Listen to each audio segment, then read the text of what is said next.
नाश्ता eating early morning. Rampur नामक गांव था। उसमें एक गोविंद नाम का व्यक्ति उस गांव में रहता था। उसकी पत्नी का नाम पद्मा था। गोविंद जो भी काम करता था उसमें उसे कभी सफलता नहीं मिलती थी। इस वजह से गांव में सभी लोग गोविंद को निकम्मा कहकर बुलाते थे, जिससे वह हमेशा दुखी रहता था। गोविंद को एक बड़ी इच्छा थी कि वह कोई व्यापार करके और खूब पैसा कमाए। गोविंद ने अपनी पत्नी पद्मा से कहा, इस गांव के सभी लोग कहते हैं कि मैं कुछ नहीं कर सकता और मुझ पर हंसते हैं। मैं हर हाल में महान बनना चाहता हूँ ताकि एक दिन मैं उन पर हंसूं जो आज मुझ पर हंसते हैं। ऐसा कहा। पद्मा ने जवाब दिया, अरे सुनो, हमें कोई ऐसा व्यापार करना चाहिए जिससे इन लोगों को सबक मिले। उसने पूछा कि कौन सा व्यापार करना चाहिए। तभी उसको विचार आया कि गांव में एक भी नाश्ते की दुकान नहीं है। जो पंडित जी का होटल है वहाँ का नाश्ता बिल्कुल अच्छा नहीं होता। खासकर उस पूरी के बारे में कुछ कहने की जरूरत ही नहीं है। ऐसा कहता है। पद्मा ने सहमति देते हुए कहा, आप सही कह रहे हैं। पंडित जी के होटल का नाश्ता अच्छा नहीं होता, लेकिन गांव में एक ही होटल के कारण सबको वही खाना पड़ता है। आपका विचार तो बहुत अच्छा है, पर हमारे पास होटल शुरू करने के लिए पैसे तो नहीं है ना। यह सुनकर गोविंद भी सोचने लगा। तभी पद्मा अंदर गई, तिजोरी खोली और अपने मायके से मिले कंगन और गहने लेकर बाहर आई।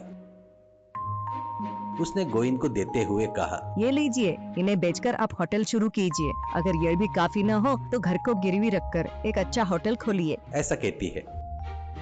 यह सुनकर गोविंद ने अपने पत्नी को गले लगा लिया और कहा, अगर तुम्हारे जैसी पत्नी मेरे साथ है तो मैं जरूर सफल हो जाऊंगा। ऐसा कहता है।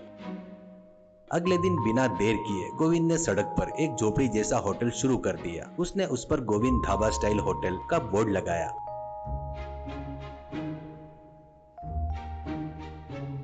बोर्ड को देखकर लोग हैरान थे। एक आदमी ने गोविंद से कहा, होटल तो बहुत अच्छा लग रहा है। गोविंद ने जवाब दिया, टिफिन भी बहुत अच्छा है सर। ऐसा कहता है। गोविंद के होटल में खाना बनाने के लिए रिंकू और टिंकू नाम के दो मास्टर रसोइयों को रखा, लेकिन इन दोनों में बिल्कुल भी नहीं बनती थी। रिंकू पूरी, वड़ा और इडली बनाता था, टिंकू सब्जियां बनाता था।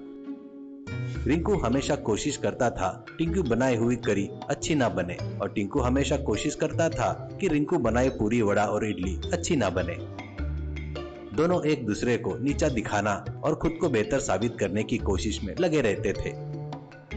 होटल में आने वाले ग्राहक शिकायत करते थे कि नाश्ता अच्छा नहीं है। धीरे धीरे ग्राहक की संख्या कम होती गई। गोविंद ने रिंकू और टिंकू को बुलाकर कहा, अरे ग्राहक शिकायत कर रहे हैं, तुम लोग इडली, पूरी और सब्जी अच्छी नहीं बना रहे हो। रिंकू ने कहा, मैं तो इडली वड़ा बनाता हूँ, वह सब अच्छा ही है। टिंकू ही सब्जी खराब बनाता है। टिंकू ने कहा, मैं सब्जी तो अच्छी बनाता हूँ, लेकिन वो रिंकू ही पूरी अच्छे से नहीं बनाता। मेरी कोई गलती नहीं है। गोविंद समझ नहीं पाया कि क्या करे। एक दिन गोविंद का जन्मदिन था। उसकी पत्नी पद्मा ने उसके लिए उसका पसंदीदा मटन करी बनाकर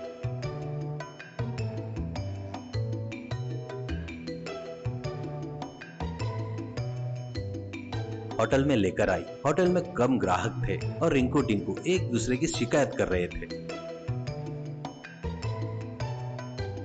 तभी वहाँ पर एक ग्राहक आया और पूछा, क्या तुम्हारे पास होटल में पूरी है क्या? ऐसा पूछता है। रिंकू और टिंकू दोनों ने मिलकर कहा, नहीं नहीं, पूरी तो कब की खत्म हो गई, सिर्फ इडली है। खाना है तो खाओ।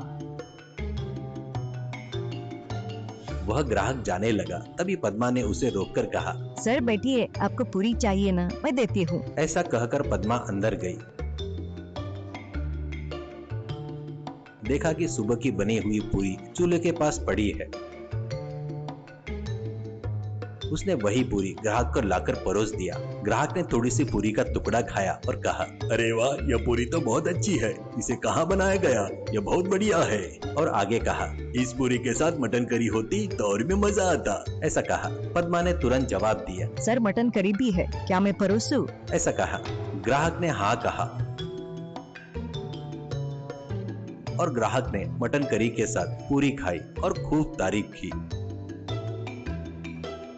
और उसने पैसे दिए और चला गया। यह सब देखकर गोविंद और पद्मा को एक नया विचार आया।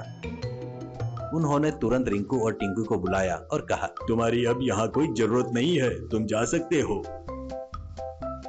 अगले दिन उन्होंने होटल के सामने एक बोर्ड लगाया जिस पर लिखा था, मटन पूरी के साथ नाश्ता केवल 6 बजे उपलब्ध रहेगा, उसके बाद आने पर नहीं मिलेगा।